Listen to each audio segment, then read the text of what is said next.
The city slept, a restless sleep filled with shadows and secrets. Streetlights cast an orange glow, painting the alleyways in hues of amber and black. Rats scurried through the grime, their eyes gleaming like malevolent stars. This was not a place for the living, not anymore. This was a place where the forgotten things dwelled, where the echoes of past sorrows lingered in the air like a toxic mist.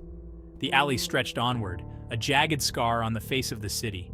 Broken bottles glittered on the ground, reflecting the dim light in a kaleidoscope of shattered dreams.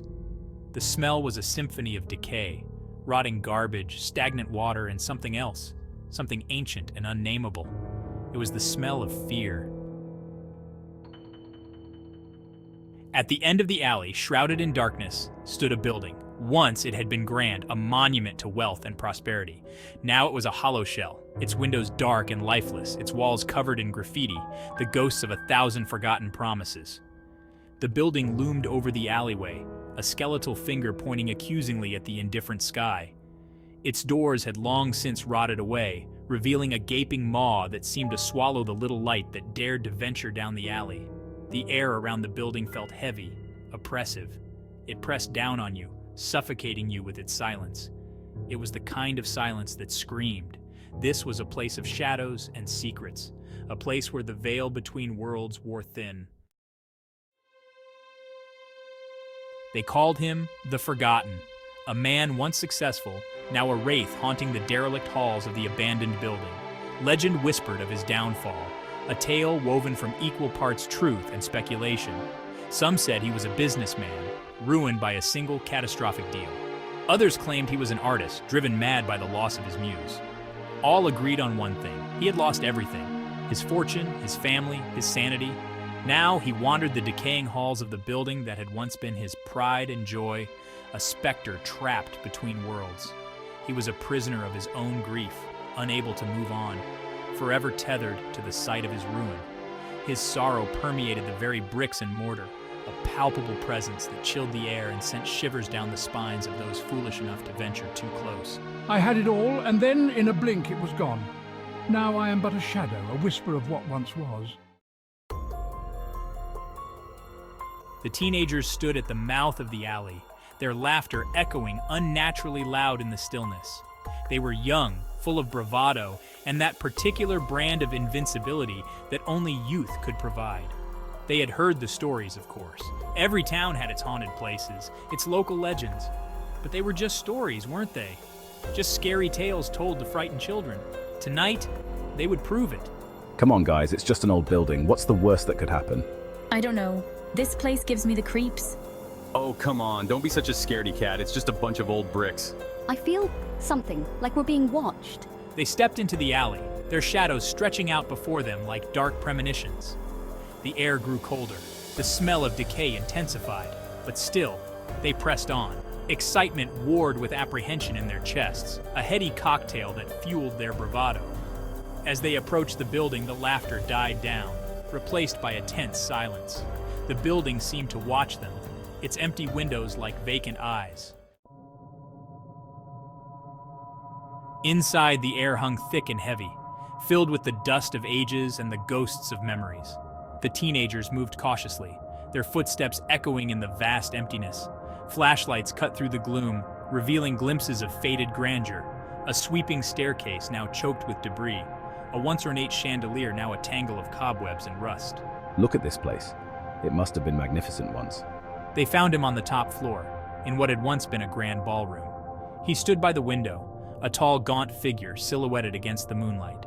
He didn't seem to notice them, his gaze fixed on some distant point beyond the city lights.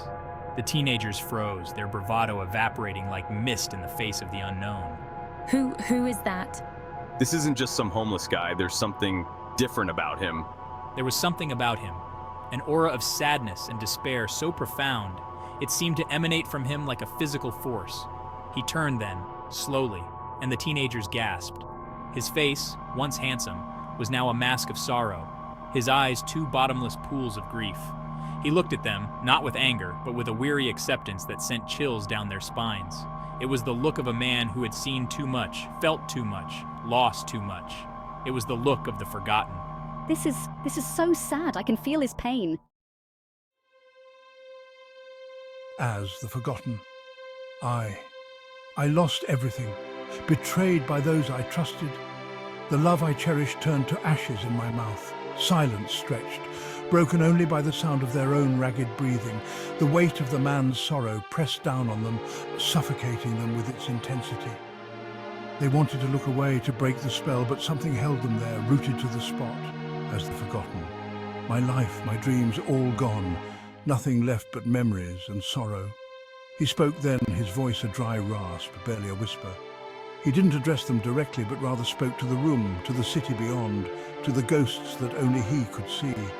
I get it. He's been through so much. His words washed over them, devoid of anger or bitterness, filled only with a bone-deep sadness that resonated within their own souls. They were just teenagers, their lives still a tapestry of possibilities, yet they understood.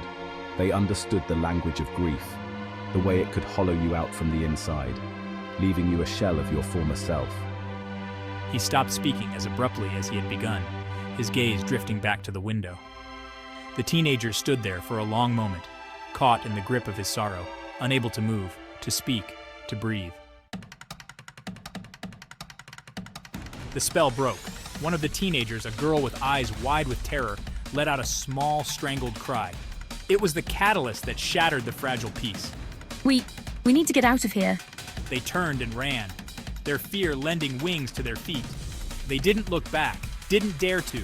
The sound of their own panicked breathing filled their ears as they raced through the decaying building, their flashlights bouncing wildly, casting grotesque shadows that danced along the walls. Go, go, go, don't stop!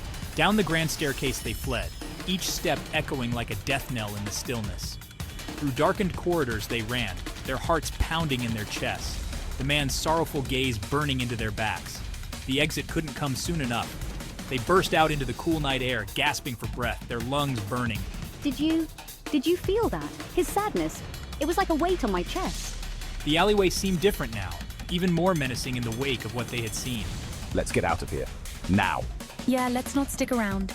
And with that, they fled into the night, the memory of the forgotten man etched into their minds forever. They didn't stop running until they reached the relative safety of the streetlights. Huddled together, their chests heaving, they looked back at the building, their faces pale and drawn in the orange glow. The building. It's still there, just looming over us. I can't shake the feeling that we're being watched. Yeah, it's like his gaze is following us even now. It's so tangible, like it's clinging to us. They knew, with a certainty that chilled them to the bone, that they would never be truly free of this night. The image of the man, his face etched with grief, his voice a whisper of lost dreams, would forever be seared into their memories. He had shown them the face of true despair, the abyss that awaited those who had lost everything. It was a sight they would never forget, a lesson they would carry with them for the rest of their days. The city slept on, oblivious to their terror, to the secret they now carried. The wind whistled down the alleyway, carrying with it the scent of decay and the faintest whisper of a sigh. Did you hear that? Or was it just my imagination? I don't know, but it feels like something's still with us. They turned and walked away, their footsteps echoing on the pavement. The laughter was gone, replaced by a silence born of fear and newfound respect for the unseen world that existed just beyond the veil of their perception. We went looking for a thrill, but we found something much deeper. Yeah, we found a glimpse into the abyss, into the heart of human suffering. And it had changed them. As they walked, they couldn't shake the feeling that they were being followed. Every shadow seemed to hold the promise of the man's sorrowful gaze. Every rustle of leaves, the echo of his voice. We escaped the building, but not the memory.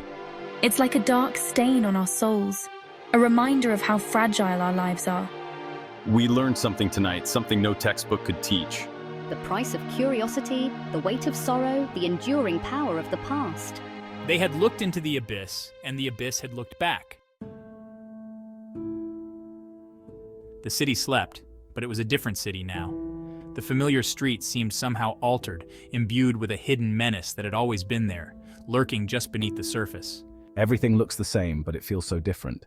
It's like we've seen behind the curtain, and we can't unsee it. The teenagers walked on, their youthful arrogance replaced by a newfound awareness of the unseen world that surrounded them. The city isn't just a playground anymore, it's a battleground. A place where light and darkness wage an eternal war. And they, whether they liked it or not, were now players in that game.